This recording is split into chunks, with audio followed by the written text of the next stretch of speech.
Okay, in this video review, what we're going to do is we're going to have a look at all the ports and the construction quality of this USB-C hub. And then we're going to do some port testing to make sure that the speeds are what you'd expect them to be. First of all, starting with cable length. It's a decent enough length of cable. I mean, it's only 21 centimeters, but, you know, for hubs like this is what the cable length generally is. Goes up to about 23 centimeters if you include the plug at the end, but because that doesn't bend, I usually don't. 3 ports there for USB type A. That's a USB type A 3.0 port and a 2.0 port just there and there. These are for your low data devices, so things like keyboard, mouse, printer, that kind of thing. This one here is for high data throughput devices such as storage devices, hard disks, that sort of thing. 2 different SD card slots, SD and micro SD. It says TF on it, which is trans flash, just means SD or micro SD. 2 HDMI outputs plus a VGA output with screw holes.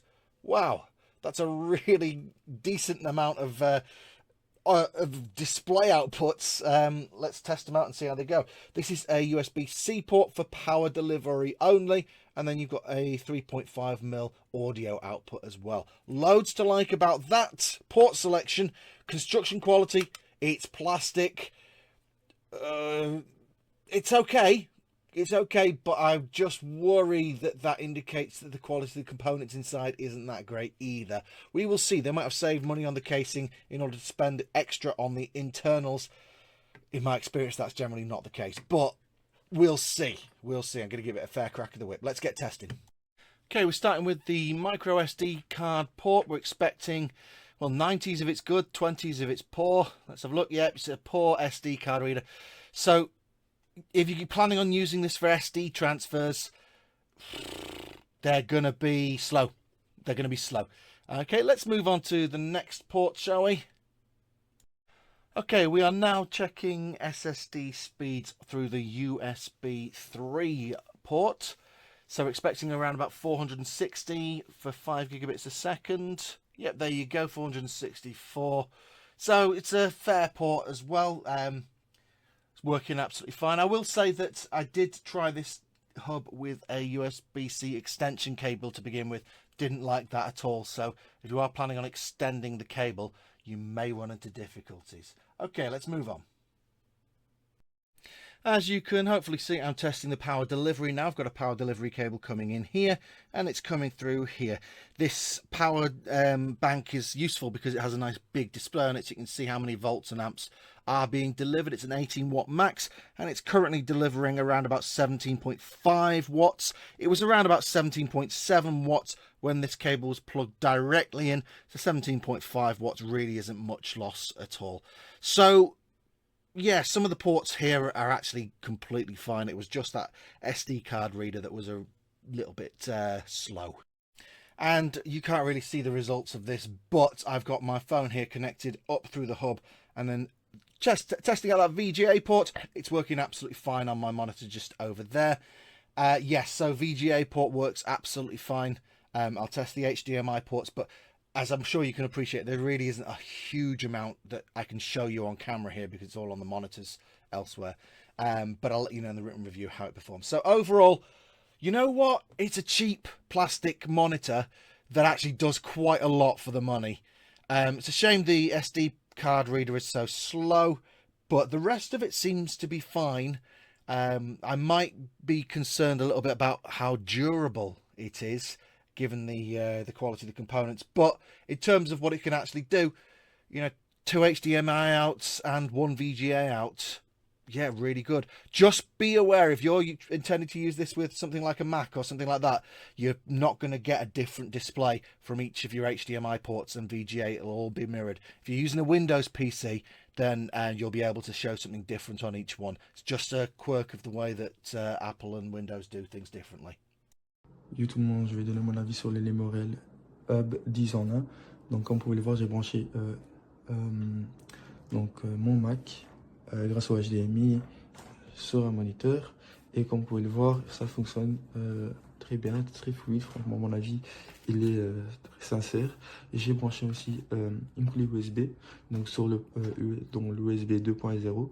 Ensuite, donc, vu que vous pouvez le voir, il y avait deux USB 2.0 et un 3.0. Donc j'ai testé les trois et franchement les trois font très bien l'affaire. Font très bien l'affaire, pas vraiment, pas de décalage, je vois pas vraiment de défaut sur ça. Donc vous pouvez utiliser le 2.0 ou le 3.0 avec n'importe quel USB-C, clé USB. Donc voilà, ça fera très bien l'affaire. Ils sont tous compatibles en tout cas. Ensuite, je vais vous montrer maintenant donc mon écran, comment il réagit à la vitesse quoi, de l'image. En fait, ici, vous voyez un décalage. Donc, comme vous pouvez le voir, ça fonctionne très bien. Il n'y a pratiquement pas de décalage ou de retard sur les actions qui sont faites. Ensuite, je peux vous donner encore mon avis sur le port qui en fait vous permet de brancher un casque externe. Donc celui-là malheureusement il fonctionne pas. Il fonctionne pas bien quoi, il fonctionne mais vraiment de mauvaise qualité. Donc le son sort très mal. On l'entend très mal, du coup c'est pas utilisable. Ensuite nous avons donc le port où on peut brancher une carte SD et aussi un autre écran, mais avec un autre câble spécial, il me semble de télé. Voilà. Celui-là, je les ai pas encore utilisés. Ceux-là, je les ai pas encore utilisés, donc je peux pas donner mon avis là-dessus. Et pour le reste, je suis très satisfait du hub pour le moment. Ça fait déjà maintenant, je crois, 2 semaines, donc j'ai déjà pu l'utiliser, le tester. Pour l'instant, il fonctionne très bien. Je suis très satisfait du produit. Et donc, je vous le conseille fortement si vous n'avez pas vraiment un très grand budget et que vous ne savez pas vous permettre d'acheter un hub chez un autre commerçant qui vend des produits bien plus chers pour tout ce qu'il y a en fait. Donc voilà, le 10 en 1 et pas d'un 10 en 1, peut-être un 9 ou un 8 en 1. Donc voilà, qualité-prix, très bien, je suis très satisfait. Donc je vous le conseille fortement si vous n'avez pas vraiment le budget de vous permettre cela. Et voilà. Donc, Okay, in this video, we're going to show you exactly what you get with this USB-C hub with a 17 centimeter or 19 centimeter long cable, depending on where you measure it on from and whether or not you include the plug at the end. It's made of a nice kind of metal alloy there. It's got 4 ports here. They are all blue, but 3 of them are USB 2. That's not a good start, not a good sign. Usually when somebody colours it in blue when it's not USB 3, they're trying to hide something. So that's not good. If they're not trying to hide something, they shouldn't be doing that.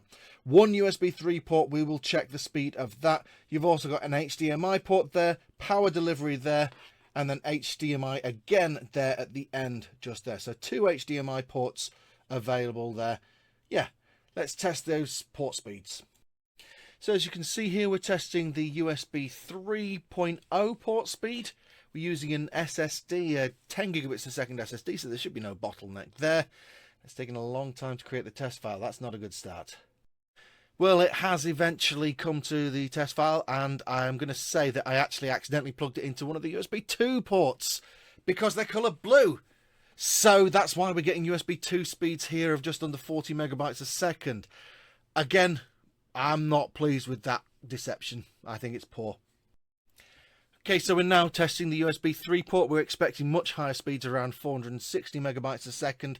If this is a true USB 3 port, let's see what it gives us. Yeah, 464. So it is a USB 3 port. But again, it's a shame that they're colouring the other ones blue. There's no need for that. Okay, so we're now testing the power delivery port here. And a moment ago, I just tested this cable in this power adapter here with a nice big display so you can see what's going on. And it was getting around about 17.7 watts coming through. This is getting 17.4 watts coming through. So that's pretty good, I would say. There's no issue there with that. It's absolutely fine. It's what you'd expect, to be perfectly honest. A little bit of degradation from adding this into the loop, but nothing to write home about. So it's working fine. The power delivery seems to be working pretty well, at least at around 18 watts.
Bene, questa è la docking station collegata in modalità portatile. Questo cavo conduce all'alimentazione necessario per ricaricare il computer durante l'uso.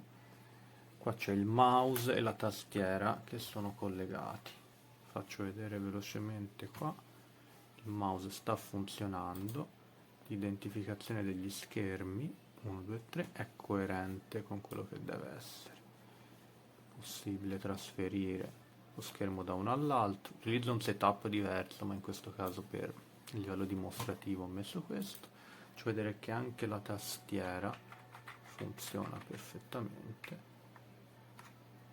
E niente. Ultima nota, c'è la possibilità di collegare dietro il testato delle cuffiette, c'è un singolo cavetto, però funziona esclusivamente per ascoltare l'audio, non funziona come microfono. ¿Qué tal, amigos? Quiero comentar un producto que lo tenéis aquí, que es este dispositivo, este de ahí. Un adaptador que te permite tener dos salidas HDMI y una VGA. Y eso es lo que tengo. En este caso lo que tengo es una HDMI, una VGA. Me quedaría libre otra HDMI y lo tengo con el Chromebook. Así que el Chromebook está dando salida a un monitor, un segundo monitor, la pantalla, y teóricamente podría tener una cuarta pantalla. Y la verdad es que está fenomenal. Muy contento.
Sì,